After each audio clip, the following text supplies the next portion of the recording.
ஸ்ரீவில்லிபுத்தூர் சட்டமன்ற தொகுதியில் அதிமுக தேர்தல் அலுவலகத்தை முன்னாள் அமைச்சரும் சிவகாசி தொகுதி வேட்பாளருமான KT ராஜேந்திர பாலாஜி திறந்து வைத்தார்.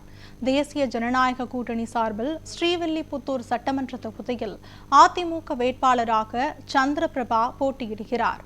இந்த நிலையில் சட்டமன்ற தொகுதி பணிக்காக ஸ்ரீவில்லிபுத்தூர் தெற்கு ரத வீதியில் அதிமுக தேர்தல் அலுவலகம் அமைக்கப்பட்டுள்ளது. இதனை அதிமுக முன்னாள் அமைச்சரும் சிவகாசி சட்டமன்ற தொகுதி வேட்பாளருமான KT ராஜேந்திர பாலாஜி திறந்து வைத்தார். இந்நிகழ்ச்சியில் ஏராளமான அதிமுக நிர்வாகிகள் கலந்து கொண்டனர்.